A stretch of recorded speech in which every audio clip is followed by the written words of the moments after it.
name is Joel Idajile, the winner of Naija Boss Factor Season 1. I just want to say I'm so excited because, wow, this is a very big thing that has happened to me. And concerning this Season 2 that is coming, I'm just telling you, those that are going to be competing, bring in your A game. This is not something you come casually. Come with your A game, come for it. And Season 2 is up. Those of you that didn't enroll, I'm sorry, you have missed out big time. You scammed yourself. You think they were trying to scam you, but you scammed yourself. Thank you.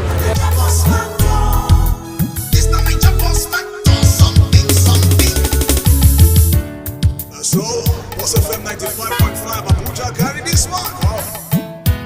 Say if you sabi sing, you sabi rap. You dey cook, you sabi cook. You dey shop, you sabi chop. Any kind talent, any which one? All of them. You enter for the Naija Boss Factor idea. You be fashion designer. You dey do stuff.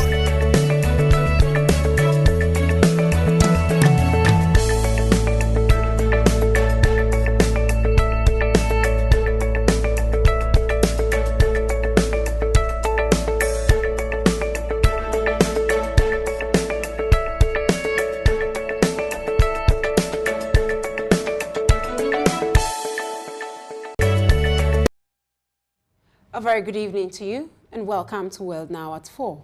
I am Peace Ogenegbawe. First, let's talk the headlines.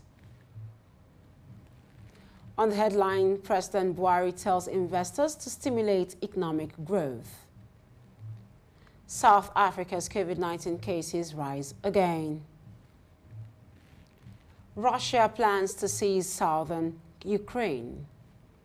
And on sports news, Paul Pogba unlikely to play for Man United again this season after injury scan. Now the news in detail. Nigeria's President Muhammadu Buhari has urged entrepreneurs and investors to channel ideas and resources into areas of the economy that stimulates growth with long-term effect on job creation and poverty reduction. He has also assured businessmen that fixing infrastructure remains government's top priority. Receiving Africa's richest man, Aliko Dangote, and board members of the group at the presidential villa on Friday, the president said challenges in transportation and energy will continue to attract attention for a turnaround, while urging entrepreneurs in the country and foreign investors to focus on areas that will leave lasting legacies of transforming lives. President Buhari also commended the businessmen for extending investments to other African countries while highlighting the vision behind the refinery. In his remarks, the chairman said the board was at the State House to express profound appreciation to the president for the great honor to the group when he commissioned the new 3 million metric tons per day fertilizer plant in Lagos State. He further noted that the board looks forward to the return of President Buhari to commission the oil refineries and petrochemical projects which will transform Nigerian economy. As the world commemorates 2022 World Earth Day, the FCT administration has pledged its commitment to meeting its obligations in preserving the environment and ensuring that Mother Nature serves all that depends on it for lives and livelihood responsibly. FCT Minister of State Ramatu Tijani Aliyu, who spoke at the commemoration of World Earth Day in Abuja, however, called on the education sector to ensure that environmental subjects are taught in schools from foundation classes. The minister, who was represented by the FCTA Permanent Secretary Olushade Adeshola, called on community-based organizations to be fully involved in spreading the message and taking positive actions to demonstrate support for environmental protection. Ali, however, described the commitment of majority of nations across the world to keep faith with efforts of protecting the environment, including resolutions reached at the World Climate Change Conference, as heartwarming and encouraging. The minister, however, regretted that due to human activities such as overconsumption, population growth and technology, the biophysical environment is being degraded, resulting in adverse and extreme weather phenomena such as flooding, heat waves, hurricanes, typhoons, and desertification. In his remarks, the FCTA Permanent Secretary, Adeshola, who was represented by the Director, Operation, Planning and Strategy, Atang Samuel, noted that the occasion has provided the global community a sense of shared responsibility and a common goal to protect the earth, the source of livelihood.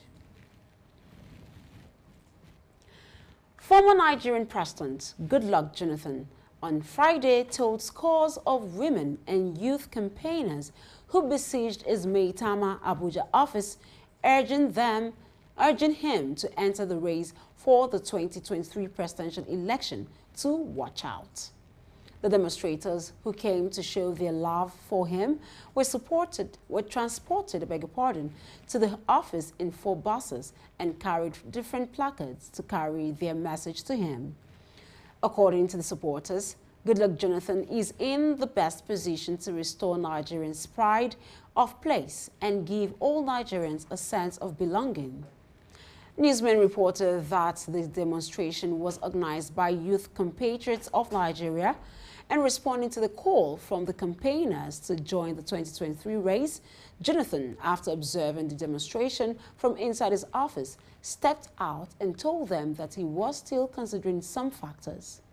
The former president said he was aware that they were there to ask him to declare, but added he cannot declare because some processes are still ongoing. You're watching World Now at 4 on Hills TV. When the news returns, news from other parts of Africa. Just stay with us.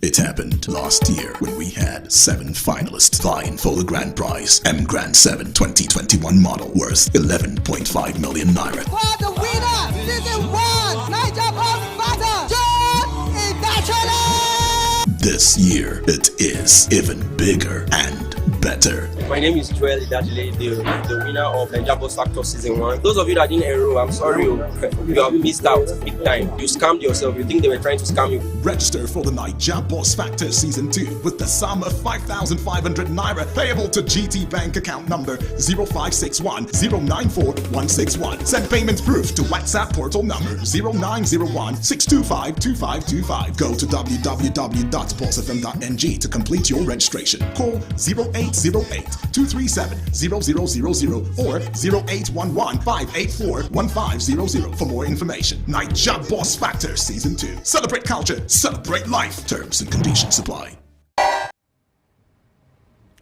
Welcome back. Tunisia's President Kais Saied has issued a decree that replaces members of Independent Electoral Commission with his own appointees.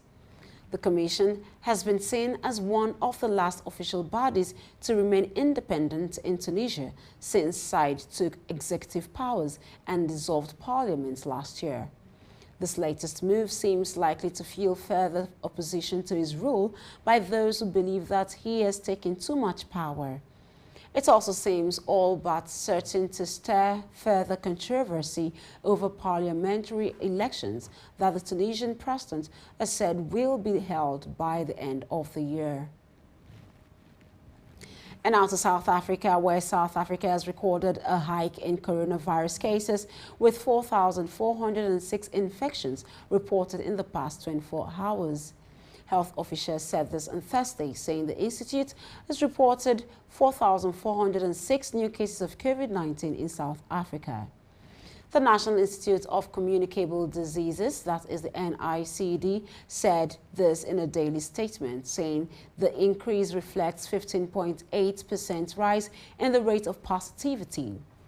In previous days, the number of infections was around 1,500 in 24 hours, falling below 1,000 cases on Monday.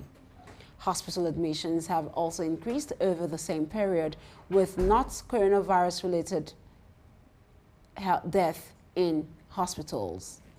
In early March, the country had gone 48 hours without COVID-related death, and the first time this had happened was since May 2020.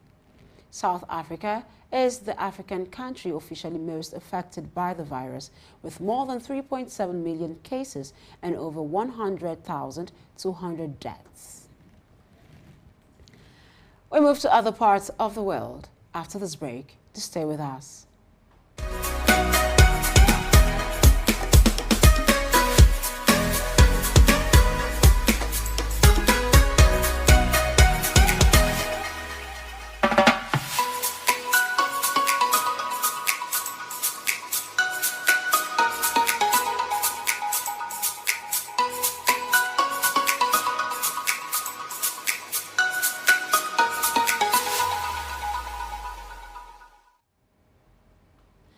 This is World Now at 4 on Hills TV. Now to other parts of the world. Russia aims to seize southern Ukraine and to open a route for the separatist region of Transnistria in Moldova. A senior Russian general has this to say. Major General Rustam Minetskayev specified that Moscow would seek to take full control over the south in addition to the eastern Donbas region, the stated objective of the Russian authorities. Transnistria is a small Russian-backed region that borders Ukraine, and it is unclear if General Minetskayev commands were officially sanctioned. Meanwhile, a small Russian-speaking breakaway region, Transnistria, borders western Ukraine. It claimed independence after the fall of the Soviet Union in a bloody conflict, but is not recognized internationally and officially remains part of Moldova. President Vladimir Putin made identical claims about the alleged discrimination of Russian speakers in Ukraine before launching the invasion on February 24. His predecessor in 2008, Dmitry Medvedev, sparked an invasion on South Ossetia in Georgia on similar grounds. Ukraine's defense ministry denounced General Minetskayev's comments as Russian imperialism. And in a statement posted to Twitter, Ukrainian officials said Russia had acknowledged that the goal of the second phase of the war is not victory over mythical Nazis, but simply the occupation of eastern and southern Ukraine. And in Shanghai, authorities have said they will tighten the enforcement of lockdown measures as COVID surge continues in China's financial capital. New measures include placing electronic door alarms to prevent those infected from leaving, as well as evacuating members to disinfect their homes. Earlier this week, hundreds were forcibly evacuated from their homes to allow the buildings to be disinfected. The restrictions will take Shanghai's lockdown into its 5th week. Shanghai city officials said all infected patients and close contacts will be transferred to government-run centralized quarantine. In addition, disinfection measures will be escalated in some of the city's worst hit areas. The move comes days after people into other Shanghai communities, Beikai and Pingwang, were ordered to leave their residences for temporary accommodation. In Beikai, an official notice issued to residents told them to park their belongings and leave their wardrobe doors open. They were also told to leave open the front door of their home and their pets behind. And images on social media of people queuing with packed suitcases at nighttime showed the scale of the operation. The Ministry of Defense has confirmed that the United Kingdom is sending Challenger 2 main battle tanks to Poland to backfill for T-72 tanks that Poland will send to Ukraine. Defense Secretary Ben Wallace is expected to make a statement later, and this is in addition to the armored fighting vehicles that the United Kingdom is sending directly to Ukraine, a move which was already announced. Prime Minister Boris Johnson told a news conference in New Delhi earlier that this represented an intensification of military support for Ukraine. This is World Now at 4. Up next is Business News.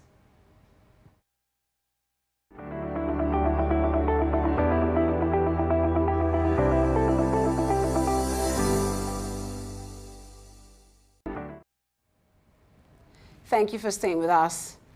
Democratic Republic of Congo government has announced an increase in the salaries of civil servants and career public officials from the month of April 2022. The 30% increase was made public by Jean-Pierre Liho, the Deputy Prime Minister in charge of the civil service. According to Liho, the government and the Civil Service Syndicate Group agreed on the progressive increase that will include military and police. Another 45% increase is planned for the third quarter of this year.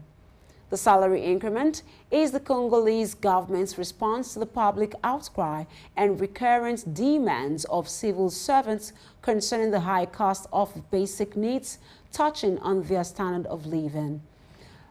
A loaf of bread that was selling at 200 Congolese francs a few days ago now costs more than double, and a section of the civil servants remains on Achilles' heel on the government's move and is calling for major reforms and a cleanup of the public administration, including the departure of some 3,500 people eligible for retirement.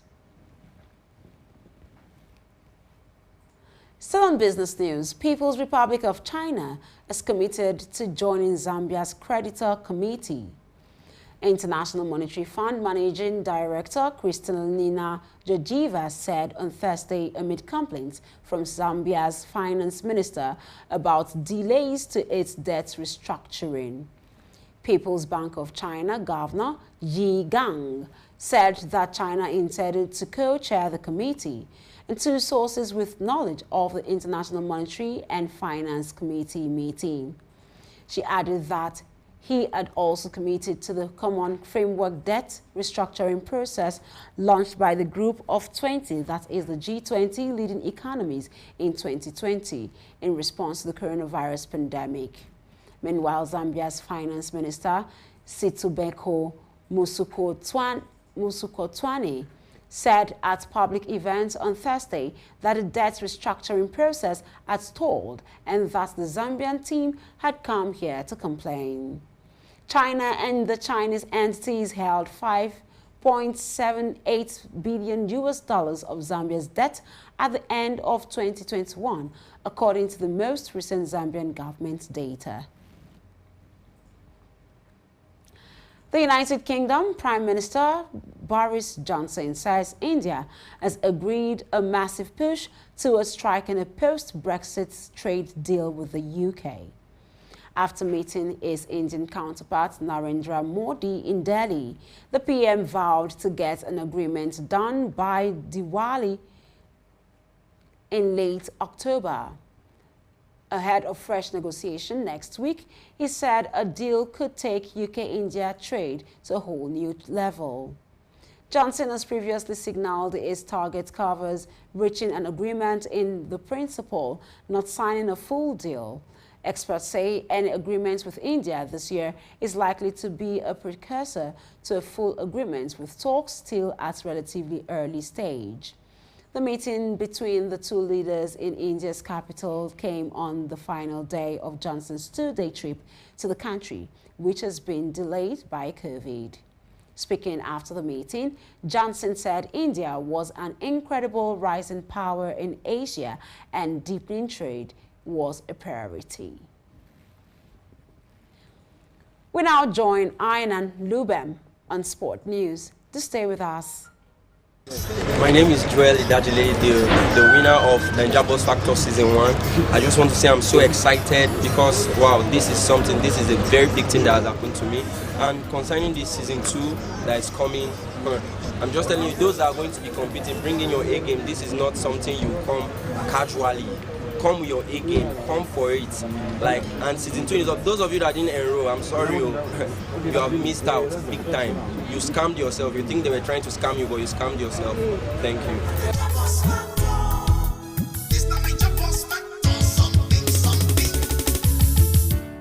So, what's FM 95.5 Abuja carry this one? Say if you sabi sing, you sabi rap.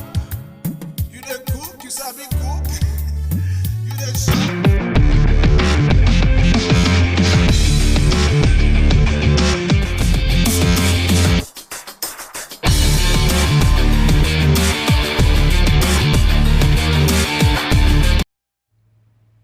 Good evening and welcome to Sport News on World Now at 4. I am Ainan Lubem.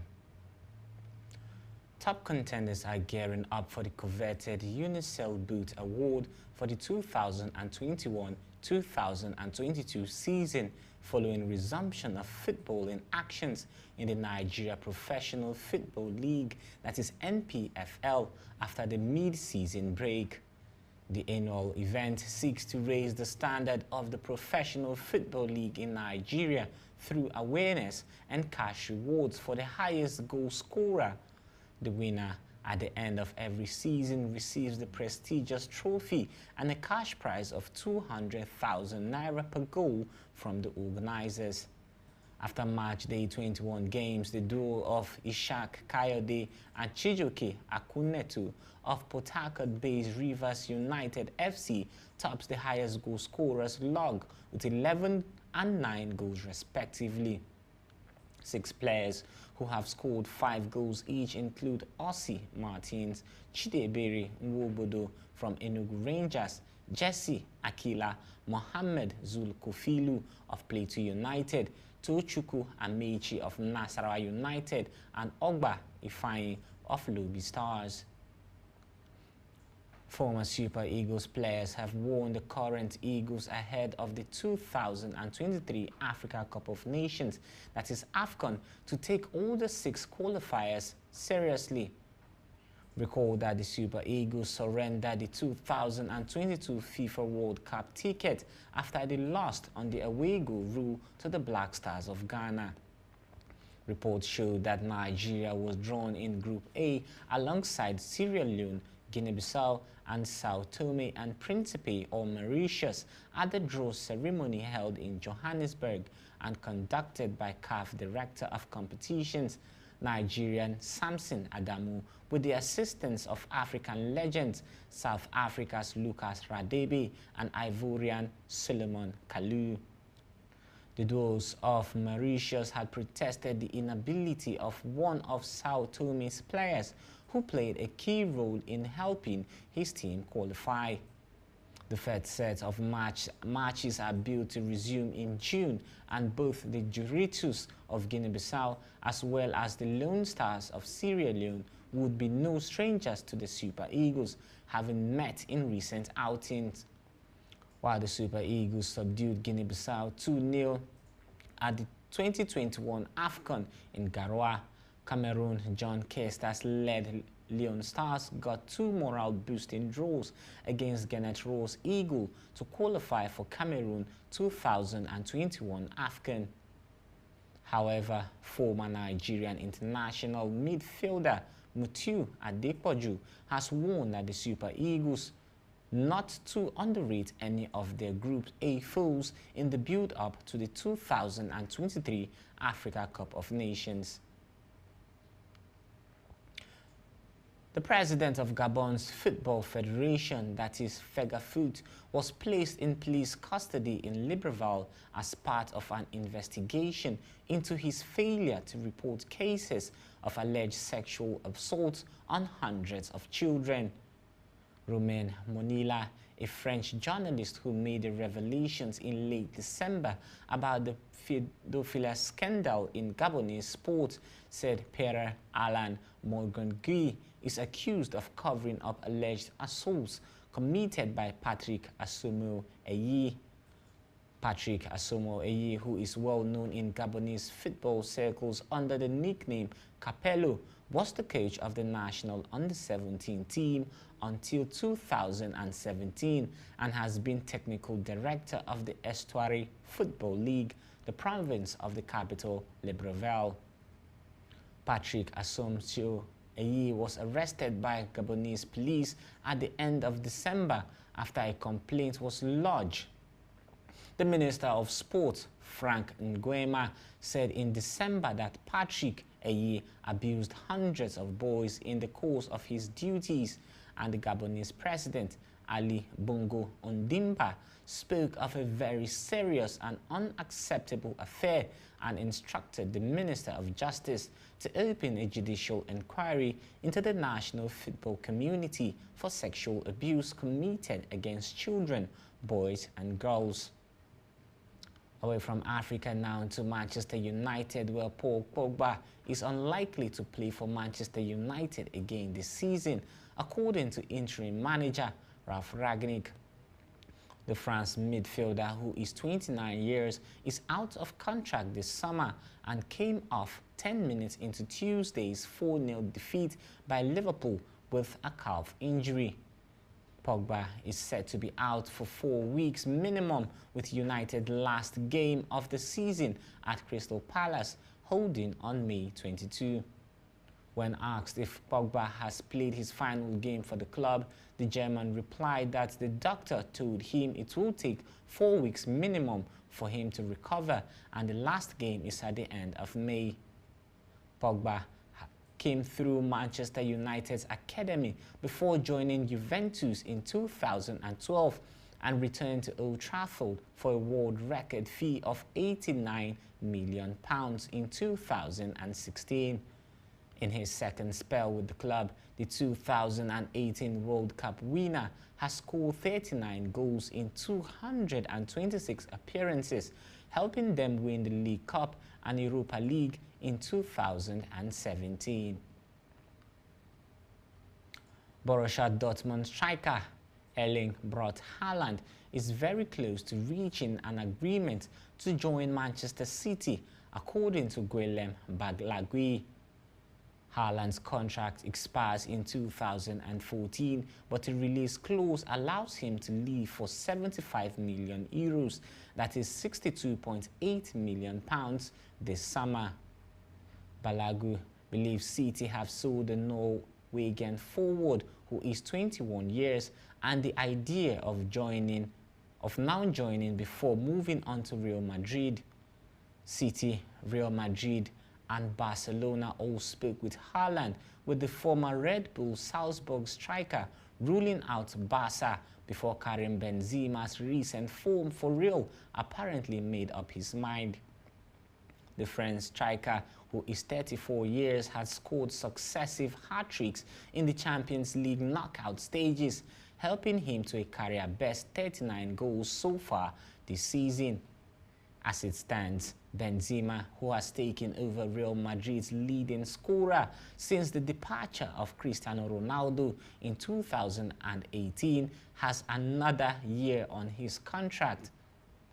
Manchester City coach Pep Guardiola is also under contract till 2023, but the reigning Premier League champions hope the arrival of Haaland will convince him to stay another year at least.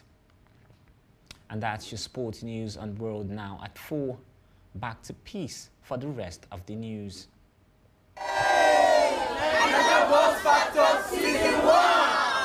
It happened last year when we had 7 finalists vying for the grand prize, M Grand 7 2021 model worth 11.5 million naira. For the winner, season 1, Niger Boss Fighter, John Ibachole! This year, it is even bigger and better. better. My name is Joel Idajile, the winner of Naija Boss Factor Season 1. Those of you that didn't enroll, I'm sorry, you have missed out big time. You scammed yourself. You think they were trying to scam you. Register for the Naija Boss Factor Season 2 with the sum of 5,500 Naira payable to GT Bank account number 0561 094 161. Send payment proof to WhatsApp portal number 0901 625 2525. Go to www.bossfm.ng to complete your registration. Call 0808 237 0000 or 0811 584 1500 for more information. Naija Boss Factor Season 2. Celebrate culture, celebrate life. Terms.